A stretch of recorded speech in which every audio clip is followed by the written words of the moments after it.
SC corporation chairman ప్రీతమన్న ఉన్నాడు. So మాట్లాడేటువంటి ప్రయత్నం చేద్దాం. ప్రీతమన్న, ముఖ్యంగా నిన్న ఎర్రబెల్లి దయాకర్ రావు గారు మాట్లాడుతూ రేవంత్ రెడ్డి ప్రభుత్వం కూలబోతా ఉంది, మీ ప్రభుత్వంలో ఉన్నటువంటి 25 మంది ఎమ్మెల్యేలు మాతో టచ్ లో ఉన్నారన్నటువంటి కామెంట్లు చేయడం జరిగింది. ఎర్రబెల్లి చేసినటువంటి కామెంట్ల పట్ల ప్రీతం గారు ఎలా సమాధానం చెప్పారు? ఎర్రబెల్లి గారు హిమాలయాలకు వెళ్ళి అక్కడ ఉన్న సాధువుల దగ్గర కూర్చొని జ్యోతిష్యం నేర్చుకున్నారు. చిలకని ముందర పెట్టుకొని పత్తాలు ఇట్లా ముందర పెట్టుకొని పత్తా ఒకటి తీస్తే చూసి రేవంత్ రెడ్డి గారు ప్రభుత్వం పడిపోతుందని చెప్పి నేర్చుకొని వచ్చారు. ప్రజల్లో ఆయన గెలిపిస్తే ఆయన జ్యోతిష్యుడు అయ్యిండు. ఆయన కోసం మనం ఒక మంచి జ్యోతిష షాప్ పెట్టిస్తే అందరు పోయి అక్కడ పోయి జ్యోతిష్యం చూపించుకుంటారు. కేటీఆర్ కూడా కొన్ని కామెంట్లు చేస్తా ఉన్నాడు. ముఖ్యమంత్రి కనుక దమ్మున్నట్టు కొడంగల్లో మళ్ళీ పోటీ చేయాలి, రాజీనామా చేసి నేను దానికి సవాలుకు సిద్ధమా అని చెప్పేసి సవాలు విసురుతా ఉన్నాడు. సో కేటీఆర్ వ్యాఖ్యలు సవాలు వేసేటోళ్ళకి ఎవరికైతుందో వాళ్ళకి సవాలు వేసే అర్హత లేదంటున్నా.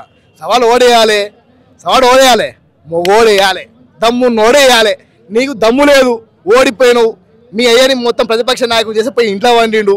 మీకు సిగ్గుశాలం లేకుండా మళ్ళీ దమ్ములు గిమ్ములు ఏంది ఇవన్నీ అవసరమా? నిజంగా దమ్ము ధైర్యం ఉంటే బయటికి వచ్చి వాళ్ళ అయ్యి వచ్చి ప్రజల పక్షాన్ని నిల్చొని ఏమైనా మేము తప్పులు చేస్తే ప్రజాక్షేత్రంలో నిల్చోబెట్టి మనం కడేయండి, మేము సిద్ధంగా ఉన్నాం. మనం తప్పులు చేస్తే దాన్ని మేము సరిదిద్దుకోవడానికి సిద్ధంగా ఉన్నాం. మీ లెక్క ఆ రోజు సీఎంగా చేస్తేనేమో పోయి ప్రగతి భవన్లో వండిరు, ప్రతిపక్ష నాయకుని చేస్తేనేమో పోయి ఫామ్ హౌస్లో వండిరు. ఇక వీళ్ళు ఏం చేస్తారు? వీళ్ళేం దమ్ము గురించి మాట్లాడేది? కాంగ్రెస్ పార్టీ నేతలకు దమ్ము ధైర్యం లేదు. ముఖ్యంగా స్థానిక సంస్థల ఎన్నికలకు వెళ్లేందుకు వాళ్ళకు ధైర్యం లేకనే ఈ సంబంధించినటువంటి ఎన్నికలను వాయిదా వేసేటువంటి ప్రయత్నం చేస్తుంది కాంగ్రెస్ పార్టీ అని చెప్పేసి కూడా బీఆర్ఎస్ పార్టీ నేతలు ఆరోపిస్తాను. ఏమంటున్నా, ఈ బీఆర్ఎస్ పార్టీ నాయకులకు పని పాట లేదు. 1,00,000 కోట్లతో బలంగా ఉన్నారు వీళ్ళు. అందు గురించే ఇష్టం వచ్చినట్టు మాట్లాడుతున్నారు. దమ్ము ధైర్యం ఉంది కాబట్టే మా కాంగ్రెస్ కార్యకర్తలకి, మా కాంగ్రెస్ పార్టీ కార్యకర్తల నరాలలో ఆనాడు రక్తం కాదు యాసిడ్ లెక్క ప్రవహించింది. అందుకే అంత గట్టిగా పనిచేసి వీళ్ళని ఇంటికి పరిమితం చేసింది. అయినా సిగ్గు రాకుండా కాంగ్రెస్ పార్టీ నాయకులకు దమ్ము లేదు అని అంటే నువ్వు ఏ గ్రౌండ్ డిసైడ్ చేస్తావో చెప్పు, టైం డిసైడ్ చేస్తావో చెప్పు. మా కార్యకర్తలు ఎంతమందిని పంపించాలి, నీ కార్యకర్తలు ఎంతమందిని పంపిస్తావు, లేకపోతే నువ్వు సింగిల్గా వస్తావా, నన్ను సింగిల్గా రమ్మంటావా చూసుకుందాం. దమ్ముందో వర్గీకరణ విషయంలో ప్రభుత్వం ఒక నిర్ణయం తీసుకోవడం జరిగింది, ఎస్సీ వర్గీకరణ విషయంలో. సో మీరు ఎస్సీ సామాజిక వర్గం నుంచి మీరు ఉన్నారు కాబట్టి ముఖ్యంగా దీంట్లో మందకృష్ణ గారు కూడా చాలా కామెంట్లు చేయడం జరుగుతుంది. ఇదంతా కూడా బూటకు ఇది కావాల్సినటువంటి దానికంటే తక్కువ రిజర్వేషన్లని ప్రభుత్వం ఇవ్వడం జరిగింది. ఇదంతా కూడా మాదిగలని మోసం చేసేటువంటి ప్రయత్నమే చేసింది కాంగ్రెస్ పార్టీ అని ఒక పక్కన, మాల సామాజిక వర్గానికి సైతం కూడా అన్యాయం చేసిందని చెప్పేసి ఆరోపణలు వినబడతాయి. సో మీరు ఆ సామాజిక వర్గం నుంచి ఉన్నారు కాబట్టి మీరు ఏం చెప్పదలుచుకున్నారు ఈ వర్గీకరణ విషయం? ఇప్పుడు నేనేమంటున్నా, కాంగ్రెస్ పార్టీ ఇచ్చింది ఈరోజు కాదు. 1969లోనే లోకూర్ కమిషన్ వేసి పంజాబ్ రాష్ట్రం మరియు హర్యానా రాష్ట్రంలో వర్గీకరణని అమలు చేసిన ఫస్ట్ పార్టీ కాంగ్రెస్ పార్టీ. ఇది తెలియని దద్దమ్మలు ఎవరన్నా ఉంటే వాళ్ళు తెలుసుకోవాలి. పాయింట్ 1. తర్వాత 2007లో వర్గీకరణ బిల్లు 2006లోనే అసెంబ్లీలో ప్రవేశపెట్టిన తర్వాత 2006లో సోనియా గాంధీ గారి నేతృత్వంలో ఉషా మెహ్రా కమిషన్ ఇస్తే ఆ ఉషా మెహ్రా కమిషన్ ఇచ్చిన రిపోర్టుని బేస్ చేసుకొని మొన్న సుప్రీంకోర్టు ఇచ్చిన తీర్పు వర్గీకరణ చేయమని ఆ ఉషా మెహ్రా కమిషన్ రిపోర్టును 132 సార్లు ఆ జడ్జిమెంట్లో ప్రస్తావించిండ్రు.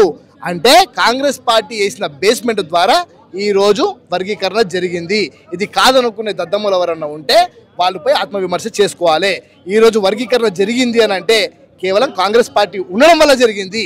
కాంగ్రెస్ పార్టీ కాకుండా ఇంకా ఏ పార్టీ ఉన్నా ఇది జరగకపోయేది. మీ ప్రభుత్వం అధికారంలోకి వచ్చిన కానీ పదే మీ కాంగ్రెస్ పార్టీ నేతలు ఆరోపిస్తూ ఉన్నారు. ముఖ్యంగా ప్రతిపక్ష హోదాలో ఉన్నటువంటి కేసీఆర్ బయటికి రావాలి, మాట్లాడాలి, అసెంబ్లీకి రావాలని కూడా. సో ఈ నెల చివరికల్లా ఆయన భారీ బహిరంగ సభను పెట్టబోతా ఉన్నాడు. సో ఆ సభను చూసిన తర్వాత కాంగ్రెస్ పార్టీ నేతల్లో వణుకు పుట్టాల్సిందే అని చెప్పేసి కూడా వాళ్ళు చెప్తా ఉన్నారు. సో అటువంటి పరిస్థితి ఉందా? కేసీఆర్ బహిరంగ సభలకు భయపడేటువంటి పరిస్థితి కాంగ్రెస్ పార్టీ నేతలకు ఉందా? భయం వేస్తుంది. జర వయసు వస్తా నేనేమంటున్నా, సంవత్సరం రైతుందబ్బా. నేనేమంటున్నా, మీ బాధ్యత మీరు నెరవేర్చండి, మా బాధ్యత మేము నెరవేరుస్తాం. మీ బాధ్యత నెరవేర్చడానికి మీరు రావాలి బయటికి, మీరు మాట్లాడాలని వాడు కోరుకోవట్లేడా? నీకు చేత కావట్లే. నీకు చేత కానప్పుడు ఏం చేయి? ప్రతిపక్ష హోదా అనేది నీ పార్టీలో ఎంతోమంది సీనియర్స్ ఉన్నారు. మా దళిత సామాజిక వర్గానికి చెందిన కొంతమంది నాయకులు కూడా ఉన్నారు. వాళ్ళకి ఇవ్వచ్చు కదా. పార్టీ ప్రెసిడెంట్ నువ్వు ఉంటావు, వర్కింగ్ ప్రెసిడెంట్ నీ కొడుకుంటాడు, ప్రతిపక్ష హోదా నీ జేబులో పెట్టుకుంటావు, ఎమ్మెల్సీ చేస్తే నీ బిడ్డను చేసుకుంటావు. ఇక వేరేటోళ్ళు లేరా పార్టీలో ఎస్సీ ఎస్టీ బీసీ మైనారిటీ ఇంకొకటి ఉండడా? ఇక మీరే చెలాయించుకుంటారా? నేనేమంటున్నా, నీకు చేత కావట్లే. ఆనాడు నీకు దున్ననికే చేత కాలే, ఈనాడు చేత కావట్లే. ఆనాడు పోయి ఫామ్ హౌస్లో వండి ప్రగతి భవన్లో వండినావు, ఇప్పుడు పోయి ఫామ్ హౌస్లో వండుతున్నావు. నీకు చేత కానప్పుడు ఓ దళితునికో, ఓ గిరిజనునికో, ఓ బీసీకో ఇవ్వచ్చు కదా అంటున్నా.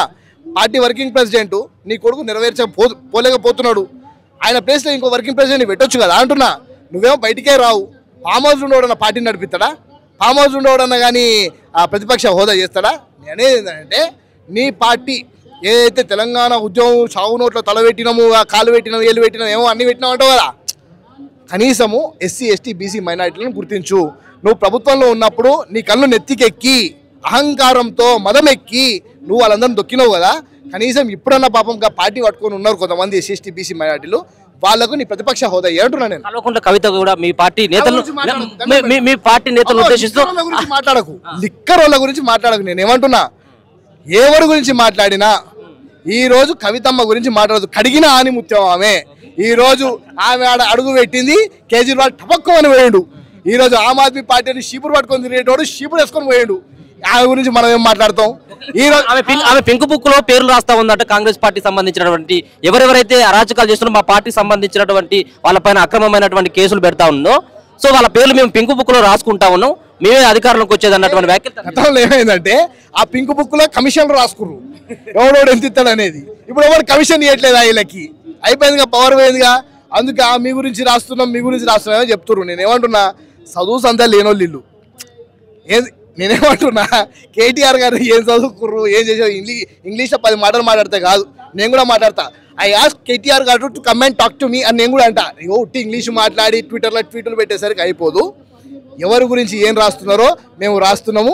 చెర్లపల్లి జైల్లో తొందరగానే పోవడానికి సిద్ధంగా ఉండండి అని చెప్తున్నాం.